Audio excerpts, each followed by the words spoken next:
Hey, this is an update for my 90-gallon saltwater tank. It's been a while since I did a video. Been really busy. Just wanted to throw a video out there, let everybody know how my tank is doing. It's been about, I'd say, about 3 months since I posted a video. My tank has been doing extremely well. I haven't had a big problem. A few additions since I've posted a video. I got a couple more, actually a few more fish. As you can see, I added the hippo tang, a couple damsels, some blue-green chromis. Got a couple people hiding in the back. They see the camera, they don't want to come out. Got a coral beauty in the back, and I got a lot of shrimp. This being is because I don't know. There's something about them that just makes the tank really, as you can see, it makes the tank really interesting. I got about 6 cleaner shrimp in there. I got about 2 camel shrimp, and about 5 peppermints. Since my last post, I did a couple rearrangements to the rocks. I also did a couple additions to the rocks. I got some more live rock. As you can see, my live rock is really starting to break out with purple coralline algae. A couple of them, like this one and that one. That one was, these two actually were added to the tank about 3 weeks ago. So it's going through its algae stage, getting used to the tank, if you will. Other than that, all the other rocks are pretty good. They're coming through. A lot of purple coralline algae is breaking out, as you can see right there and on the top there. The tank is really doing phenomenal. I also got this, I'm not sure if this camera's good, but I don't know if you're going to be able to see it, but I got this rock, and I had this rock originally in the sump, and it looked really ugly to me. I didn't really like it, and there was really no place for me to put it in the tank. But one day I was cleaning out my sump, and I was just looking at it, and I see a tremendous outbreak of feather dusters on here.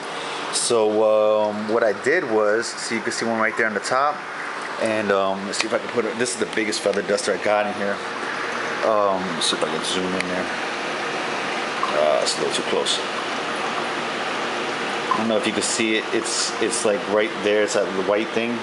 It doesn't look like much. I'm pretty sure the camera doesn't pick it up that well, but as I was saying, I had this rock in my sump just for bacterial purposes, and I flipped it over one day, and I seen about 5 or 6 feather dusters, as well as there's some type of Bristol worm in there that looks like a centipede. I've been trying to get pictures of it, but every time I try to get a picture of it, it just shoots back in. So it's not really being cooperative with me. But I'm trying to get a picture of it. It does really look really interesting. But like I was saying, I took the rock out of the sump because obviously this rock full of life needs better lighting than my sump lighting. So I put it in my display tank, and it just started blooming. I mean, I'm glad I put this rock in there. It really came to life. As you can see, like the algae starting to come out. Even spots of coralline. It's only been in here for a very short time. It's blooming, so I decided to keep it in there. It looks really ugly, but as you can see through the back, there's a lot of holes. I know there's a lot of holes that are porous. That is good. These good bacterial surfaces. But like I said, it just looked ugly to me, and it didn't really fit in my tank. But because of the life on it and the significance of it transferring life to other rocks, I decided to put it in there by the power head. Hopefully some of those microorganisms will transfer to other rocks, hopefully. But like I said, everything is pretty good. All my water levels are 0. I do a water change about every 2 weeks, about 20 gallons. I know everybody says, oh, that's a lot, it's about 40 gallons a month, but you know what, my fish are happy, so I'm happy. Let's see what else. A couple more power heads I put in there. I started to see that there was the actual low current in the tank, the lower part of the tank. It wasn't a lot of movement, so I had to get another power head to get that bottom portion moving. Oh, there goes my goby. He finally came out. If you can see if I can zoom into him. There he goes. as you can see the debris on the bottom of the sink. You see how it's moving. That before wasn't happening. So actually, what was happening was I started getting a little bit of an algae bloom in the corners. So the best thing to do was to add another power head to the lower part of the tank, so I can make sure that the water fluctuated good. It's like I said, everything's pretty good. Here goes another cleaner shrimp. There's another one right there. I got about 6 of them in there. Yeah, I got 6 cleaner shrimp, about maybe 5 peppermint, 2 camels, and I got a lot more snails because my hermit crabs were just feeding on my snails. And to tell you the truth, I got like about 3 snails in here, believe it or not, that don't have shells, that are still living. Hopefully I can catch them and show you how it's to me it's like, wow, I can't believe he's living and he has no shell. Also I got well, as I was saying, I added some more snails, so because my hermit crabs were killing them for the shells. I got a couple, actually I got 3 zebras, and I got 2 more extremely huge turbo snails. I got another zebra over here. Let's see, there he goes. I needed more. My algae wasn't getting taken care of as well, and I really needed to add a couple more snails. I'm not adding no more hermit crabs. Everybody tells me, oh, they're good, but you know what? They're killing my snails. And snails do a better job cleaning the tank than hermit crabs do, believe it or not. Well, in my opinion, they do. I got the Haitian anemone.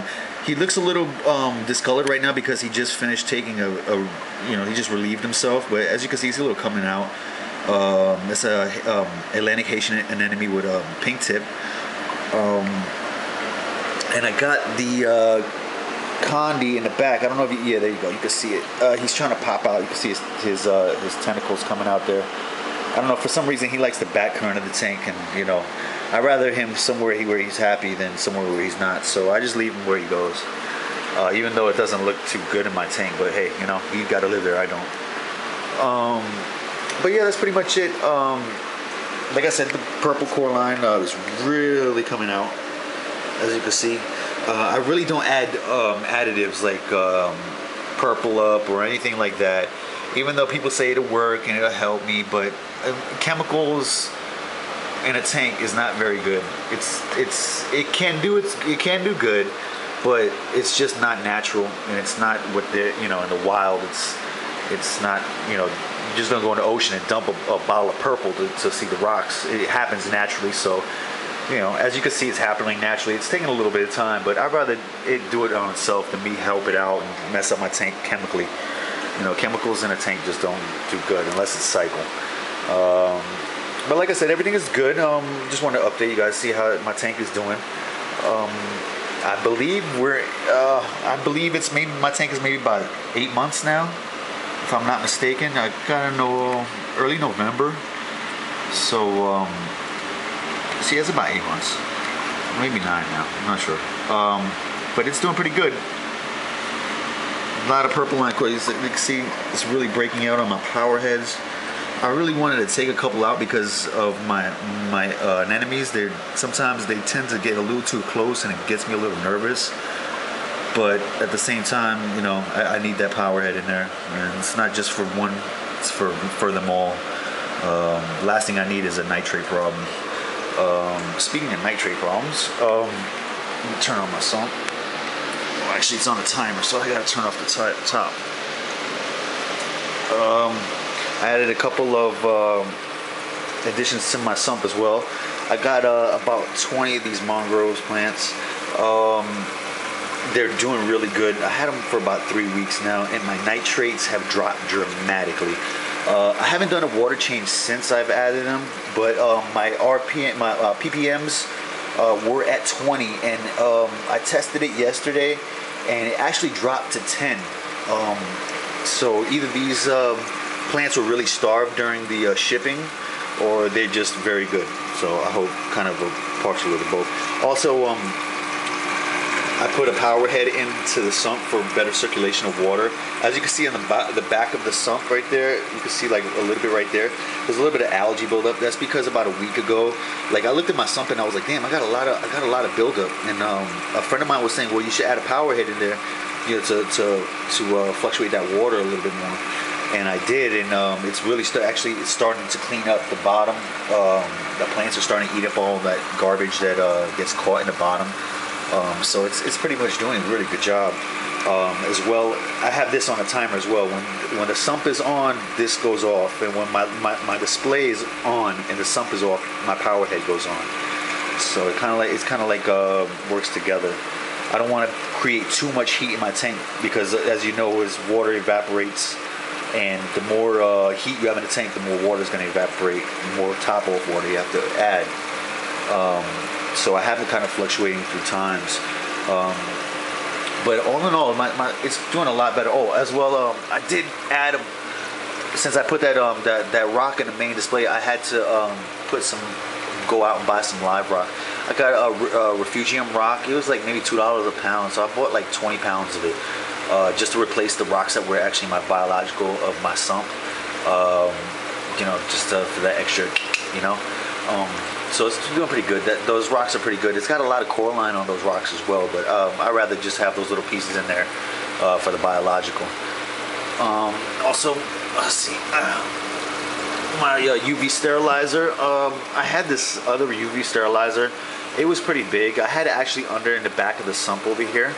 It wasn't really doing a great job, and it did do my water clarity. The water clarity was very good under it, and this one as well.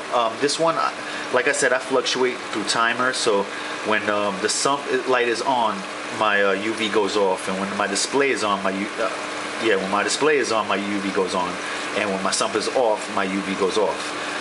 Like I said, there's a lot of heat in the mechanism of these things, so I'm trying to keep my evaporation as low as I can. This I can't turn off. You can't turn off your skimmer. Even though people do turn off their skimmers, I don't like to turn off my skimmer for one moment. When I see those bubbles in there collecting all that garbage, it just puts a smile on my face. So I know it's doing its job, so that's staying there. But all in all, let me turn this back on so you can see the main display tank again.